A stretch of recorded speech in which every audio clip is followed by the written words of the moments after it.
for people who are starting out with the process of discovering boundaries, of realizing, okay, well, where am I? Where do I start? Where does somebody else begin? What are some of the steps that people can take to really discover and create and honor those healthy boundaries for themselves?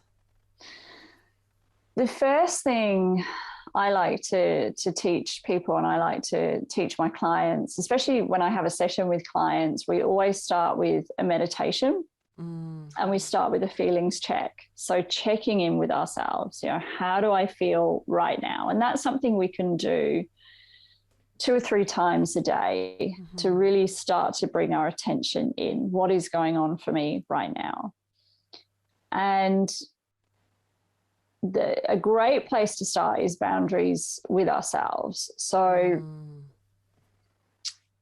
learning and keeping a journal. So learning, when did I say yes today and I meant no? And what was going on for me in that moment? What was I afraid of?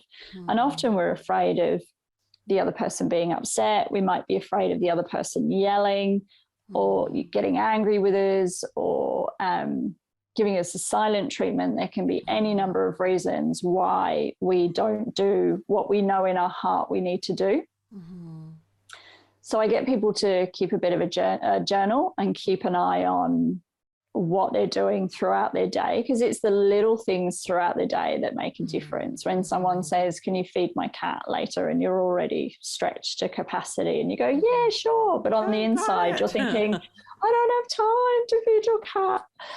So just exploring those little moments. The other thing I like to get people to do is to start practicing saying, I want, I need, and I would like.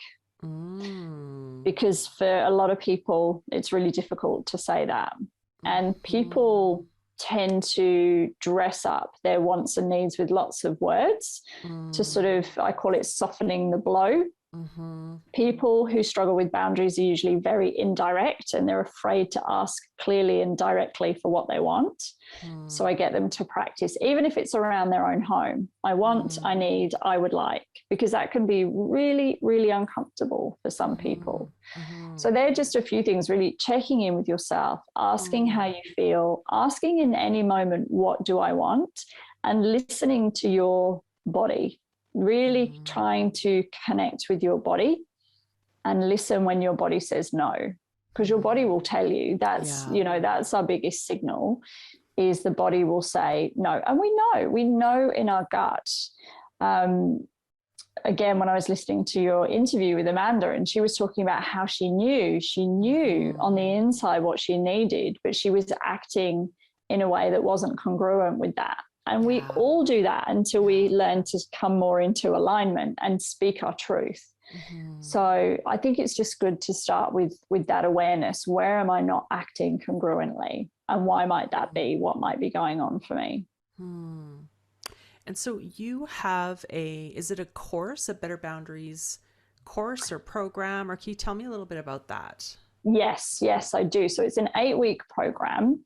And we look at what boundaries are, what they're not. We look at why we might not have boundaries, what happened to our boundaries, what stops us from setting boundaries. We explore boundaries with ourselves, boundaries with how we treat others, boundaries around how we let others treat us. We even sort of dive into what's appropriate behavior, inappropriate behavior, abuse, what's not abuse, because I had no idea that I was in a very abusive relationship some years ago, and I just thought it was normal. And it's not normal. It was abusive. And so it's recognizing healthy and unhealthy behaviors and looking at, well, what's a healthy relationship? What's an unhealthy relationship? So we look at that. We look at asking for our needs to be met. So using statements like I want, I need, I would like, starting to use I statements, the skills to have those difficult conversations. We look at what our life is like now and what life would be like with boundaries. There's a whole there's a whole range of things that we discuss, and it's done over 8 weeks to give people time to build their awareness, to integrate what they're learning, to practice. So there's plenty of, there's weekly lessons, then there's Q&As with me. There's usually a couple of sessions a week to allow for different time zones. And then we have practice sessions as well, so role playing and that sort of thing. So people can kind of bring those conversations that they know they need to have, but they don't want to. They can bring them to a safe space and practice and get feedback. And it's a really supportive environment as well.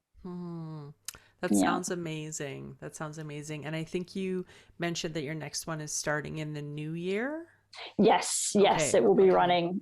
So when this goes to air, there will be one already in progress, and then there'll be one coming up in the new year. So if people are interested, they can just subscribe to my email list or follow me on Instagram or Facebook. And as soon as enrollment's open, I'll let people know. Oh, perfect. Okay. And I will include all of those links in the show notes for the listeners.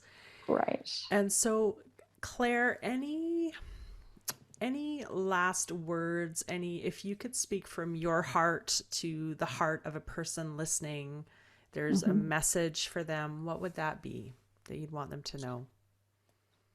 I would want them to know that it's okay to be who you are. It's okay to want what you want. And it's really your purpose is to be you and to be all of you and to show up fully with all of your gifts and talents and all the things you have to offer in the world. And it's not selfish to take care of yourself. It's not selfish to focus on yourself and to focus on your life and your well-being. It's actually ultimately your responsibility, and to give yourself permission to do that.